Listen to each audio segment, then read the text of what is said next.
ओम श्री गणेशाय नमः। ओम नमः शिवाय। आज हम श्रावण मास का 7वां अध्याय स्टार्ट करेंगे। मंगलवार व्रत कथा।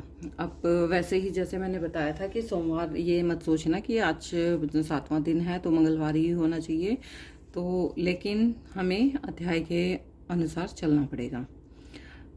भगवान शंकर ने सनत कुमार से कहा, अब मैं तुम्हें मंगलवार व्रत कथा का महात्म्य सुनाता हूँ, ध्यान पूर्वक सुनो। इस व्रत को मंगला गौरी व्रत भी कहते हैं। इसके करने से वैधव्य के भोग का नाश होता है। विवाह के पश्चात 5 वर्ष तक इस व्रत को करना चाहिए। विवाह के पश्चात पहले श्रावण शुक्ल पक्ष के पहले मंगलवार को इस व्रत को आरंभ करना चाहिए। पुष्प मंडप का निर्माण कर उसे केले के स्तंभों से सुशोभित करना चाहिए। उसे अनेक प्रकार के फलों तथा रेशमी कपड़ों से विभूषित करें। मंडप में देवी की सोने की प्रतिमा अथवा किसी अन्य धातु की प्रतिमा बनवाकर स्थापित करनी चाहिए। उस प्रतिमा में मंगला गौरी का षोडश उपचारों से 16 दुर्वा दलों से, 16 चिड़चिड़ा दलों से, 16 चावल तथा 16 चने की दाल के दानों से अर्चना करनी चाहिए। 16 बत्तियों वाले दीपक या 16 दीपक जलाकर भक्ति पूर्वक दही तथा चावलों का नैवेद्य अर्पण करना चाहिए।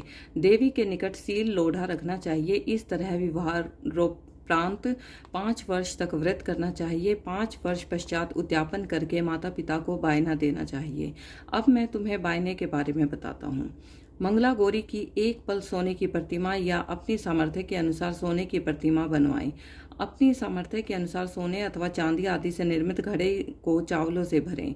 उसके ऊपर पहनने के वस्त्र रखें। उसके ऊपर मंगला गौरी की प्रतिमा रखें। देवी के समीप सिल लोढ़ा रखें। सिल लोढ़ा सोने या चांदी का होना चाहिए। इस प्रकार माता के लिए बायना देना चाहिए। इसके बाद 16 सुहागन ब्राह्मणियों को भोजन कराना चाहिए। इस प्रकार व्रत करने मात्र से 7 जन्म तक सौभाग्य अटल रहता है। ब्रह्मा पुत्र सनत कुमार ने भगवान शंकर से पूछा, इस व्रत को पहले किसने किया और उसका क्या फल मिलता है? भगवान शंकर ने बताया, पूर्व काल में कुरु देश में श्रुत कीर्ति नामक राजा रहता था। वह शास्त्रों का ज्ञाता था।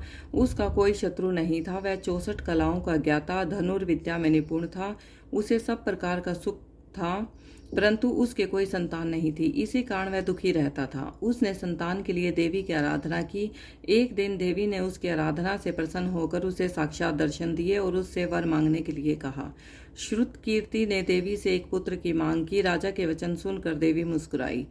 देवी बोली, हे राजन, तुमने एक दुर्लभ वस्तु की याचना की है, फिर भी मैं तुमको पुत्र अवश्य दूंगी। तुम्हें गुणवान पुत्र प्राप्त होगा, परंतु उसकी आयु 16 वर्ष की है। हाँ, यदि एक सुंदर तथा विद्या विहीन पुत्र चाहिए तो वह बहुत समय तक जीवित रहेगा। अब बताओ, तुम्हें कैसा पुत्र चाहिए?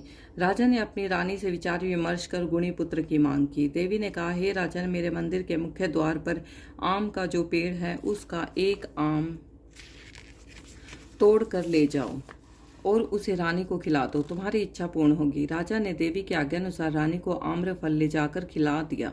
10वें महीने में रानी को एक सुंदर पुत्र पैदा हुआ। हर्ष शोक से संपन्न राजा ने राजकुमार का जात कर्म आदि संस्कार कर दिया। राजा ने राजकुमार का नाम चिरायु रखा। राजकुमार चांद की तरह बढ़ने लगा। अब वह 15 साल का गुणी संपन्न और सुंदर बालक हो गया। राजकुमार का 16वां साल शुरू हुआ तो राजा रानी की चिंता होने लगी। राजा ने सोचा कि यह पुत्र बड़े ही कष्टों से प्राप्त हुआ है, मैं इसकी मृत्यु अपनी आंखों के सामने कैसे देखूंगा।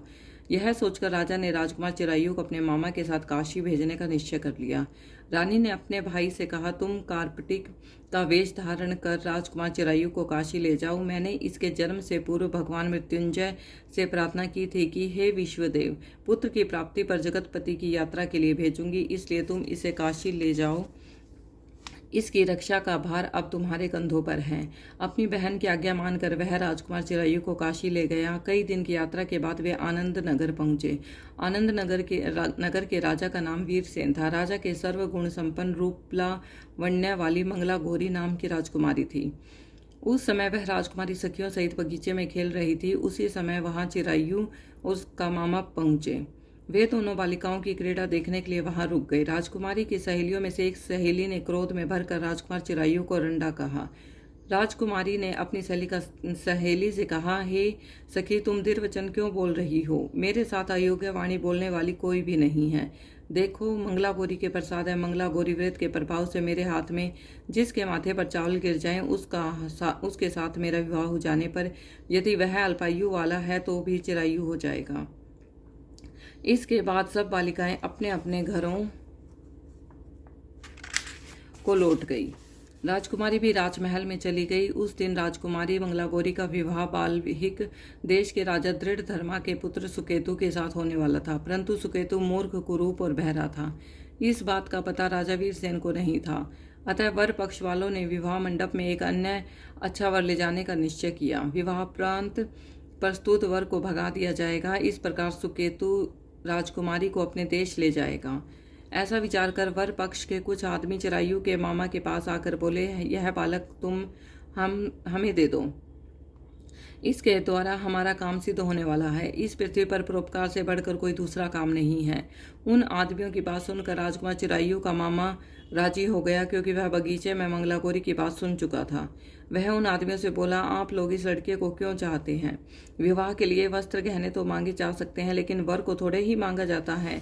फिर भी आपकी बात रखते हुए लड़का आपके साथ भेज रहा हूँ। वर पक्ष के लोग राजकुमार चिरायु को विवाह मंडप में ले गए और विवाह कार्य संपन्न हो गया। विवाह के बाद रात में जब राजकुमार चिरायु मंगला गौरी के साथ सोया, उसी दिन उसका 16वां वर्ष समाप्त हो रहा था। ठीक उसी समय काल सांप का रूप धारण कर वहां आया। संयोगवश उसी समय राजकुमारी मंगला गौरी की नींद खुल गई। उसने सांप को देखा तो राजकुमारी ने सांप की पूजा की, उसे पीने के लिए बहुत सा दूध दिया। मंगला गौरी ने कहा, मैं उत्तम व्रत करूंगी, मेरे पति देव को छोड़ दो तथा उन्हें चिरंजीवी होने का आशीर्वाद